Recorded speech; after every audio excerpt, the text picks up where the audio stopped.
तुमचं नाव मतदार यादीत आहे, पण ते 2002च्या रेकॉर्डशी जोडलेलं नसेल तर तुमचं मत धोक्यात येऊ शकतं. तुमची मतदानाची ओळख पक्की करण्यासाठी निवडणूक आयोगाची ही सर्वात महत्त्वाची अपडेट सोडू नका. निवडणूक आयोगामार्फत संपूर्ण देशात स्पेशल इंटेन्सिव्ह रिव्हिजन SIR राबवला जात आहे. तुमच्या मताधिकाराच्या संरक्षणासाठी तुमची माहिती 2002च्या माहितीसोबत मॅपिंग करणं अनिवार्य आहे. बरं, मग यासाठी काय करायचंय? voter.eci.gov.in या संकेतस्थळाला भेट द्या किंवा ECINET ॲप वापरा. तेथे search your name in last SIR हा पर्याय निवडा. नाव सापडल्यास तुमचा मतदारसंघ क्रमांक, यादी भाग क्रमांक आणि अनुक्रमांक लिहून ठेवा.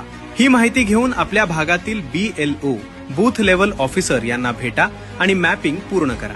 तुमचं नाव 2002च्या मतदार यादीमध्ये नसल्यास काय करायचे? तर आपल्या आई वडील, आजी किंवा आजोबा यांचे 2002 प्रमाणे नाव असलेली माहिती आपल्या BLO यांच्याकडे त्वरित जमा करा.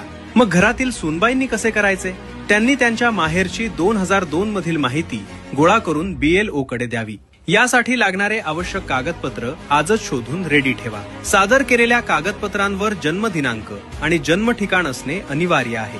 तुम्ही खालीलपैकी कोणतेही कागदपत्र वापरू शकता: जन्म दाखला, पासपोर्ट किंवा 10वी प्रमाणपत्र, राष्ट्रीयत्व प्रमाणपत्र किंवा पेन्शन ऑर्डर, जातीचा दाखला, जमिनीचा अभिलेख किंवा सरकारी ओळखपत्र. हे काम तुमचे BLO करतील किंवा तुम्ही एन्युमरेशन फॉर्म ऑनलाईन देखील भरू शकता.